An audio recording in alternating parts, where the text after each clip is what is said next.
Conversando aqui com a Lovinha, vou chamar de Lovinha, o nome dela é Jaciara, tá bom, gente? Depois segue nas redes sociais dela aí. É... Vou fazer umas perguntas pra você, você vai respondendo, fechou? Tá, vai. Vamos fazer assim. A primeira coisa.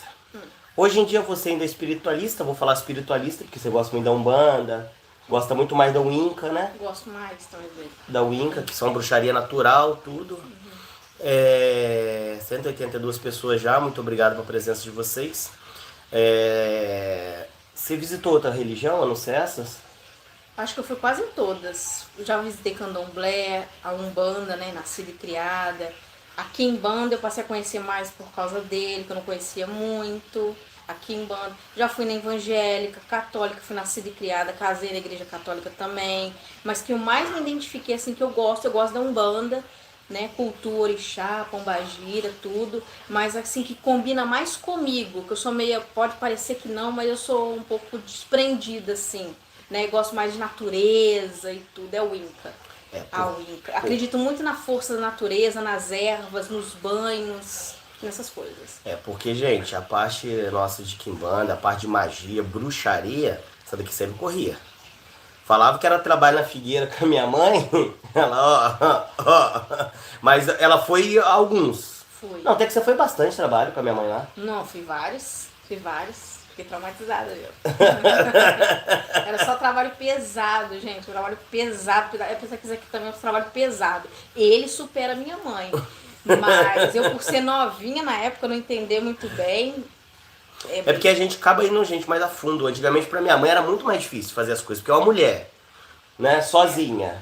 Por exemplo, uma mulher sozinha, como que ela passa de meia-noite às 3 da manhã no cemitério? É perigoso. Tem como. Eu já tava ontem lá, de meia-noite às 5, 4 horas da manhã. Não, e no tempo da minha mãe tinha 2 Cambone, né? 2. Tinha o Adamaci e o Celso. Só que eu era mais inteligente que os caras, pra vocês terem ideia. Porque minha mãe falava, ó, vinha entidade na Terra, dependendo da entidade, gente, a entidade não tem noção do que elas fazem.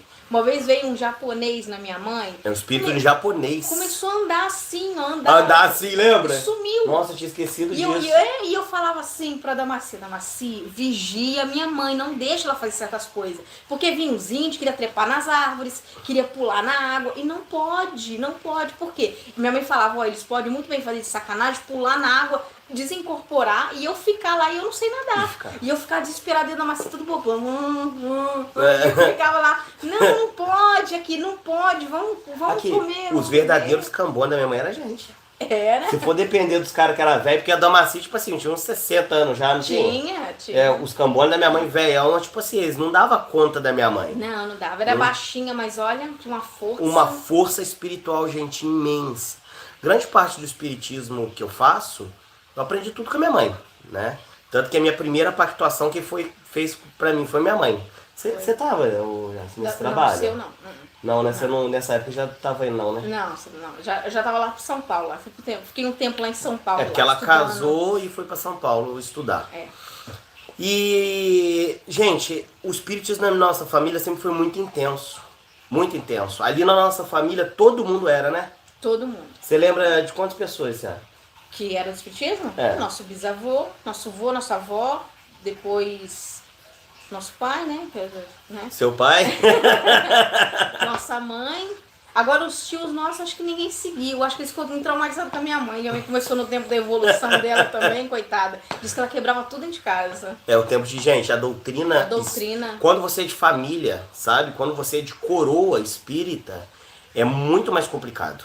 É muito mais complicado porque são espiritualidades selvagens que já existem na sua família, ó. Há muito tempo. Então você já pega coisas que veio lá da bisavó, que passou pro vô, do vô, né? Você lembra as histórias que minha mãe contava muito do vô? Nossa, então meu avô, isso daí infelizmente eu não consegui também aprender da minha avó, igual a minha avó. Minha avó tinha umas rezas maravilhosas. Maravilhosa. Que ela fazia qualquer oração, a pessoa tinha o poder, juro, ela fazia uma oração, a pessoa pegava e caía. E o meu avô era mais poderoso, assim, nesse quesito, assim, porque o meu avô, ele tinha uma oração que ele fazia, que ele conseguia o policial passar perto dele, e o policial via um toco e não vê ele. Vê ele. Mas por quê? Entendeu? Porque Matou uma pessoa lá na fazenda. Porque antigamente eles falavam assim, não, que ele se transformou. Não, ele não se transformou num toco, mas tem uma oração que depois eu estudei o Inca e eu vi que realmente essas rezas realmente existem. No tempo que eu estudava lá em São Paulo, lá eu usava algumas rezas quando eu passava nos becos lá escuros que eu tinha medo, e eu fazia essas rezas para não ficar invisível para bandido. E isso realmente existe. O meu avô já usava isso para virar um toco. Então a policial passava, eu não via ele. Mas meu avô era bastante ruinzinho, né? Você não podia pegar nada dele, não. Roubavam dele lá melancia, ele já matava o cara, cortava a cabeça, deixava pendurado para servir de exemplo, que não podia roubar na fazenda dele. Era esse tipo que ele fazia. Nosso avô, ele não era milionário, ele era bilionário, né? Você lembra quantos empregados tinha na fazenda? Minha mãe falava que era mais de 33 empregados. Isso lá na primeira fazenda já tá ufo. Agora, quando era fazenda, quando tava com a minha avó ainda, lembra que era 280 empregados, que minha mãe via falando? Verdade, era verdade. Mais de 200 e pouco, era verdade. Muito empregado. Mas é porque na época trabalhava com plantação de café, plantação de milho. E minha avó trabalhava, tá? Minha avó não ficava de dondoquinha, não. Não, casa, todos nós, né, Jás? Todos nós Por trabalhávamos. mais que tivesse situação boa, pessoal quando é criado em roça, por mais que você tenha, vamos supor, alqueiros e alqueiro, milhares de empregados, todo mundo vai pro campo, mesma coisa, todo mundo vai trabalhar da mesma forma, todo mundo vai fazer da mesma forma. A gente não pegou essa parte nossa aí, mas a gente trabalhou muito também, tá? Trabalhou muito. Porque a gente foi criado por uma mãe que, pra trabalho, né, Jade? Nossa, minha mãe falava que pra você aprender a dar valor, você tinha que trabalhar pra entender. Até um serviço de uma doméstica, você tem que saber como que é difícil fazer. Então, ela fazia a gente trabalhar com tudo, pra gente dar valor e ter noção como que era difícil.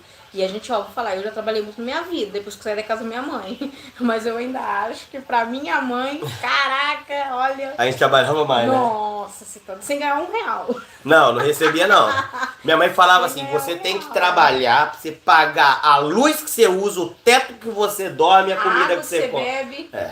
Mas era trabalhar, gente. Eu não tô falando trabalhar em 8 horas por dia, não. Era 15 horas por dia.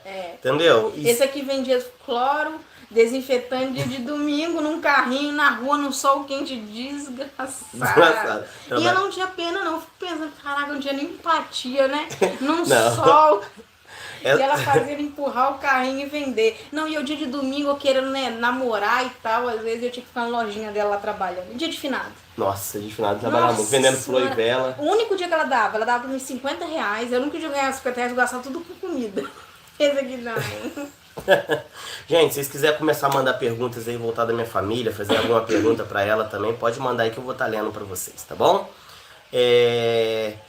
Então, a gente tá aqui mais aqui, aproveitei a minha irmã que veio aqui, que a gente veio assinar os papéis lá no cartório, porque depois de anos da minha mãe falecida saiu, né, a herança da minha mãe. Teve pessoas que me perguntou sobre essa herança tal, que se minha prosperidade é a base do dinheiro da minha mãe, do que eu recebi. Infelizmente não, eu tive que trabalhar muito para ter o que eu tenho, entendeu? Só que lógico, agora que tá saindo a herança da minha mãe faleceu com quantos anos já? 5 anos já, filho. 5 agora anos. Você vê, 5 anos agora que saiu a herança da minha mãe. Lógico, vou investir em mim, ela também vai investir nela, né? Tem conta pra pagar, tem coisa pra arrumar. Conta. Você queria fazer uma pousada, né? Lá em Olaria. Meu sonho, gente, Rancho das Fadas. Ela comprou, gente. Ela comprou um terreno muito bonito. Tem uma água atrás, tem uma árvore linda, um terreno grandão lá em Olaria. Então ela queria fazer muito um chalé lá. Um espaço para as fadas, duendes, um lugar mágico. Que não ia ser um local diferenciado. Não ia ter música igual essas músicas aí que a gente ouve, não. Ia ser uma coisa mais natureza, mais Você tá toda espiritualizada aí, né? Você tá toda macumbeirinha, né? É o sonho, né? A gente fala, né? Aí alguém copia a minha ideia e faz. Eu falo, pô, que é ele?